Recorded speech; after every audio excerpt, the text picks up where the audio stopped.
Welcome to my channel. Ukraine's advances in drone technology provide a significant advantage in cross-border operations.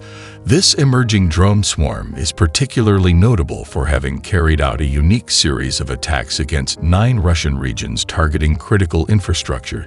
These attacks took place on the eve of the Russian presidential election, dealing a severe psychological blow to Vladimir Putin's administration. The timing of the attacks exposes the Kremlin's military and political vulnerabilities and poses a serious challenge to Putin's regime.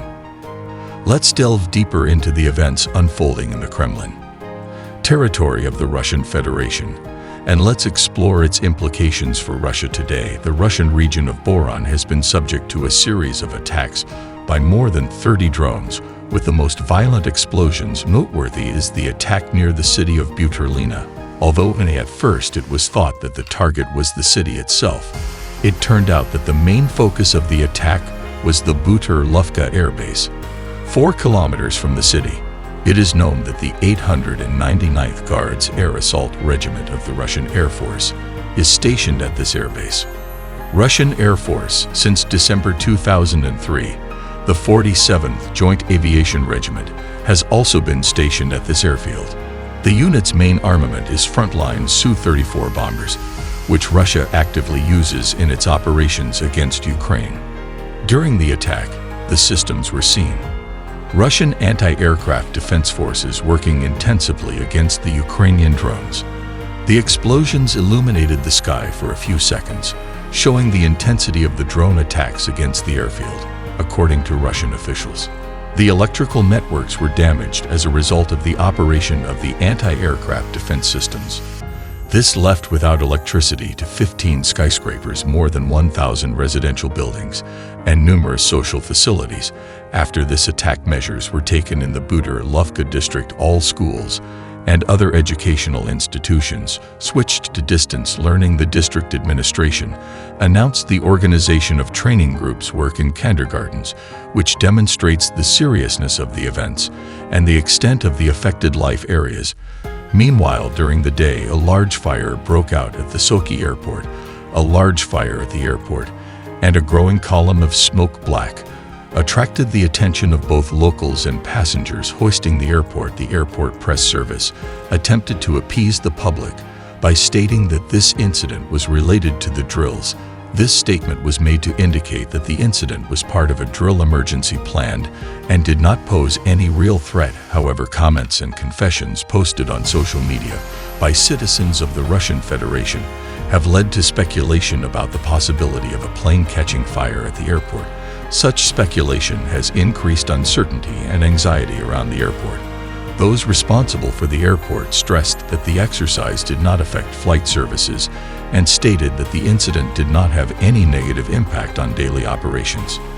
They also pointed out that this type of drills are organized to increase the level of preparation and professionalism of rescue and emergency response teams in general. The fire and black smoke incident at 𝐄𝐘𝐄e airport caused some confusion and concern among the public. However, the airport authorities' statements about the exercise are intended to send the message that the situation is under control and does not pose any security threat. At the same time, in the Belgorod and Kursk regions, on the Russian-Ukrainian border, Russian paramilitary groups Prani, the Siberian Battalion, and the Russian Freedom Legion staged violent clashes with the Kremlin forces. These clashes constitute an important event that shakes the existing political and military order in Russia. When these groups of volunteers fought on the side of Ukraine to free themselves from Putin's despotic regime, the Russian troops abandoned their positions and the volunteers advanced towards Russian territory, achieving important advances without, however, Moscow's claims that it repelled the attacks by inflicting heavy casualties on anti-Kremlin groups are based on unconfirmed information and are viewed with skepticism due to a lack of concrete evidence. These events pose a significant political and military challenge for Putin.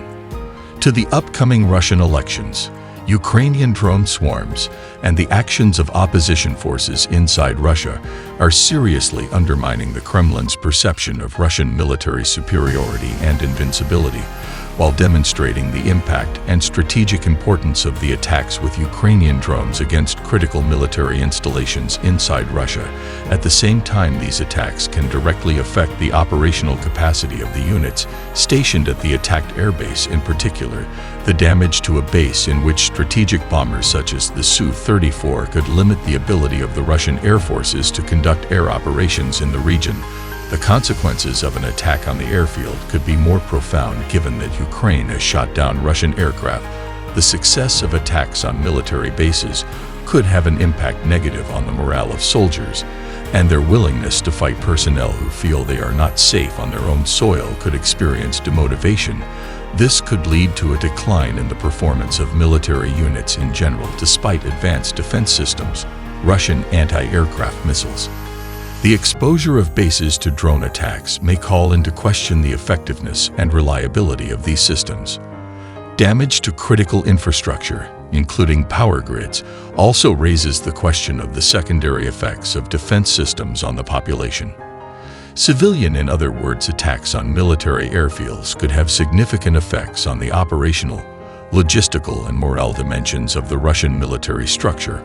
From an operational perspective, Ukraine's assertive attacks are likely to have implications for the military balance. On the battlefield, Ukraine is forcing Russia to divert its air defense forces and resources to secure its vulnerable borders and protect critical rear installations from drone strikes.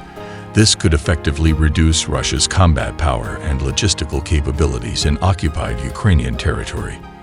That Russia needs Ukrainians is one battalion less available to terrorize Ukrainian civilians in Mariupol or Kherson.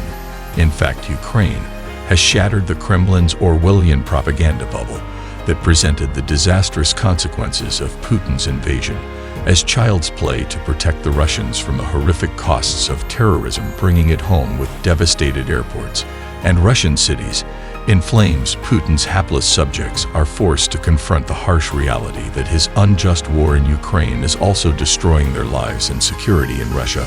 Ultimately, the significance of Ukraine's shock and awe airstrikes and the historic emergence of Russian militant groups fighting on behalf of Kyiv is that they illuminate the most viable way to finally end Putin's war. Ukraine has so clearly demonstrated spectacular in both its ability and its indomitable will to impose crushing costs on a Russian state that dares to violate its sovereignty and fragment its territory.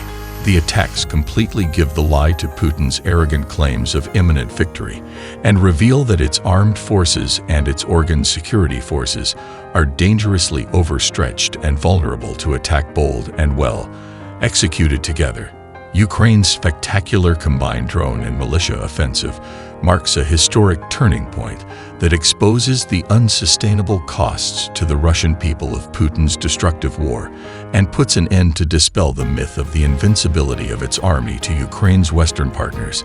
These events should serve as a clarion call to redouble military aid and sanctions in order to accelerate Russia's defeats on the battlefield, while simultaneously power to the Russian opposition to turn the tables against Putin's ill-conceived war.